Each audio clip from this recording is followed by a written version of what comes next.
सुख हुआ कि नहीं हुआ? थाली बजाई, लोगों को बुलाया, जीमन कराया, मौज किया। 5 साल की उम्र हुई, मर गया। और मरा भी कैसे बताया आपको? जितनी दूसरी रानियां थी उन सब दूसरी रानियों ने सबसे छोटी रानी जिसके संतान हुई थी उस रानी के इस बच्चे को सबने मिल करके योजना बना करके जहर दे दिया। बोले इसके बेटा हुआ और हमारे नहीं हुआ। उद्दा ईर्ष्या बोलते ना, ईर्ष्या, ईर्ष्या के कारण जहर दे दिया, बच्चे की मृत्यु हो गई। तो किसी ने पूछा ये क्या कारण है?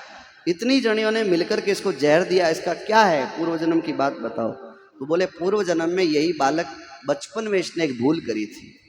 बचपन में इसी बालक ने खौलते हुए पानी के बर्तन को, जिसमें एक तपेला भगोला जो भी बोलो आप, उसके अंदर पानी खोल रहा था, उस खोलते हुए पानी को कीड़ी नगरे में डाल दिया।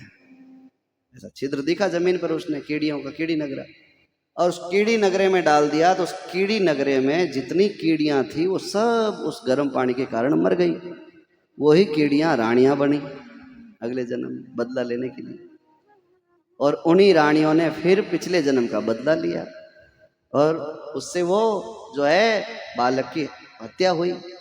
तो कोई माने कि पूर्व जन्म के सिद्धांत ऐसे कुछ नहीं होते हैं, ये सब ढकोसले फालतू की बातें, ऐसी बात नहीं है साहब। पूर्व जन्मों के सिद्धांत होते हैं। कई लोगों के हाथ पर, पांव पर, चेहरे पर एक निशान होता है कि नहीं होता है?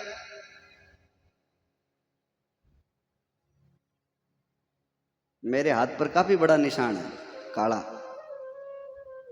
तो अपनी कहावत है कि नहीं है? क्या है वो? लहसुन है। क्या है? लहसुन ऐसे बोलते हैं। क्यों है? कि पिछले जन्म में छोटी उम्र में माँ का पेट जला करके, अथवा माँ जब संतान छोटी होती चली जाती तो माँ का दुख तो होता ही है।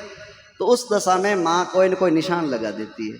तेल का निशान लगा देवे, सिंदूर का निशान लगा देवे, घी का निशान लगाने पर सफ़ेद निशान होता है, तेल का निशान लगाने पर काला निशान होता है, सिंदूर का निशान लगाने पर सिंदूरिया कलर होता है। ये भी हमने सुना है। हो अब ये बोलते हैं लोग हैं। तो भाई ये काला निशान होना मतलब तेल का स्पर्श कर दिया और उस माटी के ऊपर तेल लगाया, तो अगले जन्म में कहीं न कहीं कोई ऐसे होते हैं, मिल जाते हैं, बोले ये देखो ये अमुक अमुक निशान यहाँ पर हो गया। तो इस तरह से समझाया कि देखो अगले जन्म में संतान नहीं होने का कारण क्या है? कि पिछले जन्म में आपने कोई न कोई ऐसा बड़ा भारी दोष किया है जिस कारण से। यही विधि ज्ञान सिंह को दीनो, इतना ज्ञान सिंह को दिया, और राम राम का वचन तो पहले ही सुना दिया है, और राम राम का वचन सुनाया। देखो कोई कहते हैं साहब सिंह योनि में, तो यहाँ पर एक बात सिद्ध होती है, सिंह योनि में कल्याण की बात नहीं। सिंह योनि से छूट करके अगले जन्म में वापस ये नरसिंह मेहता के रूप में गुजरात में जन्म धारण किए, तब जाकर के बड़ी भक्ति करी।